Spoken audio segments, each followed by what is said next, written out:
اللهم صل سيدي الكريم، الله يجازيك بالخير. نعم سيدي. في واحد الحديث ديال النبي صلى الله عليه وسلم تيقول لك من حسن اسلام المرء تركه لما لا يعنيه. نعم. وواحد هاد الايامات حنا الله يجازيك بالخير حنا كعائله يعني قسمنا الارث ديالنا الحمد لله، الله يرحم الوالدين المساكين. نعم. وكاينين شي ناس الله يهديهم تيتدخلوا في شي مسائل، علاش فقر قسمته وعلاش كذا وطاط. حنا الحمد لله هذه الشريعه الاسلاميه. نعم. الواحد خدا النصيب ديالو. نعم. البنات خداو النصيب ديالهم الحمد لله بكل يعني بكل ود وبكل اريحيه، وكل واحد قبض النصيب ديالو مشينا. ولكن الناس الله يهديهم نعم تيتدخل لك في شي مسائل، يعني ما درناش شي حاجه. هذه راه الشريعه، راه الله سبحانه اللي دار الارث ودار سميتو، فهمت سيدي يا مولاي. وكاينين شي ناس يعني انا بغيت نوصل هذه الرساله، راه يعني تعمدت باش الله يجازيك بالخير وانت تزيد تفصل لنا على هذه المسائل. يعني هذا الشيء ما تيبداو يدخلوا لك في شي مسائل، يعني مسائل هذه عائليه، وحنا قسمنا كيف قلت لك الحمد لله بسميتو بالشريعه الاسلاميه وكذا بالعدول بسميتو. وكاينين شي ناس الله يهديهم، انا بعدا تيضايقوني بصريح العباره سيدي الكريم، ما تتبيش تجرح بنادم ولا ما تتبيش يعني سميتو، ولكن هو تيتدخل في شي مسائل يعني بعيده عليه بكل صراحه. خصوصا كيف قلت لك سيدي الكريم، الله امين سيدي الكريم، ما درناش شي حاجه اللي سميتو. الله يجازيك بالخير، وتنطلب منك الدعاء الله يهديهم والله يهدينا وعافاك. تنطلب منك الدعاء للوليدات والزوجه. واحد المصيبه راه مريضه امي فاطمه، الام الثانيه ديالي، الله يشافيها ويعافيها يا رب، والله يطول لنا عمرك انت، الله يجازيك بالخير. وحتى انت تسال مننا الدعاء، وحنا تندعو معك في الحقيقه، كل شيء تيدعي معك.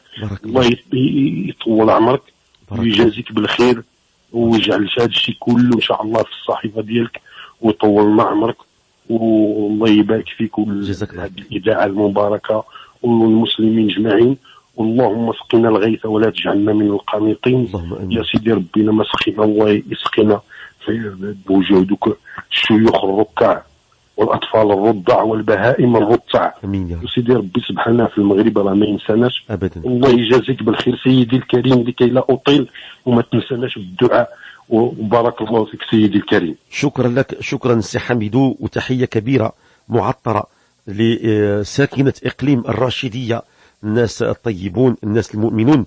فعلا سي حميدو، هذا الحديث النبوي الشريف اللي قلتيه هذا حديث عظيم الشأن، قال فيه معلم البشرية سيد الخلق سيدنا محمد صلى الله عليه وسلم: من حسن إسلام المرء تركه ما لا يعنيه. كان سيدنا النبي صلى الله عليه وسلم يبين محاسن الإسلام، شنو هي الصفات الحسنة في المسلم. ومن أسباب وروده وجد بعض الناس من الصحابة بعضهم يتدخل في شؤون البعض الآخر، وكيبقى يتكلم في قضايا التي لا تعود عليه بالنفع، قضايا ربما قد تثير الحزازات وتثير الجراحات، خصوصا ملي كيتكلم الإنسان على الماضي وكيبدا ينبش في بعض الأحداث القديمة، خلافات بين القبائل والصراعات والخصومات، أو لكي يبدا يقلب على شي حاجة هي في الحاضر أو حتى في المستقبل، ولكن لا يترتب عليها نفع، بل قد تثير الحزازة، تثير القلق.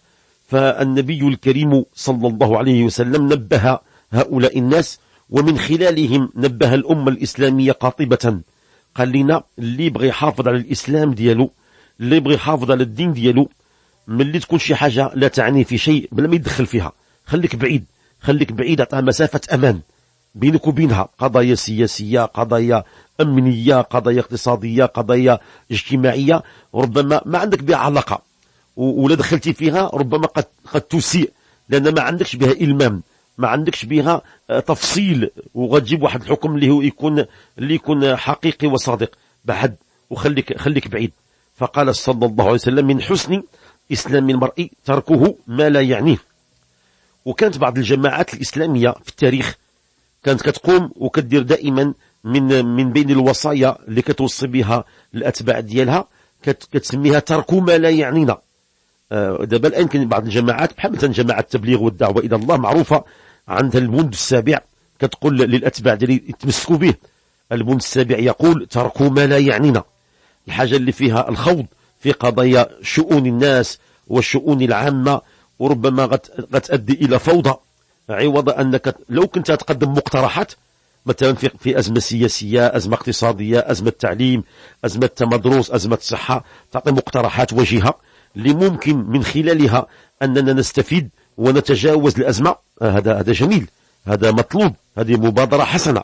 لكن الكل يتكلم والكل لا يدري حقيقة هذا المشكل. بحال مثلا مشكل التعليم اليوم كتلقى بأن لا أحد يريد أن يتنازل، كل يقول أنا على حق، الحكومة تقول أنا على حق، رجال التعليم يقولوا نحن على حق، نحن مظلومين، آباء وأولياء التلاميذ يقولوا نحن على حق، أولادنا ضيعين. كل واحد من الجهة ديالو. باش تتكلم في هذا الموضوع خصك تكون عندك واحد الإلمام كبير، وإلا تصمت. من حسن إسلام المرء تركه ما لا يعنيه. خلي أهل الخبرة وأهل المقام هما غادي يحلوا المسألة بطريقتهم بدون أن يقع فوضى، لأن كثرة الآراء المتعددة كتؤدي إلى فوران الغضب والمزيد من التسيب. هذا على مستوى عام. أما على مستوى خاص كتلقى بعض العائلات شي واحد كياخذ واحد المبادرة. غير مؤخرا واحد الشاب هو في فرنسا وقرا تما في فرنسا، مشى يقرا واحد التخصص، نجح، لقى فرصة ديال العمل، طول في الخدمة، دار داكشي مزيان، تعلق قلبه بفتاة فرنسية، تعلق قلبه فأراد أن يتزوجها. قال لك هي اللي بانت لي بأنها قدمت له المساعدة وقدمت له الخدمة وكان زميلة له في العمل وقدمت لي مساعدة ديال السكن، ومن بعد لقى فيها الرحمة ولقى فيها المودة وتعلق قلبه بها وبغى يتزوج بها. وهي تقوم واحد الحرب طاحنة وسط العائلة.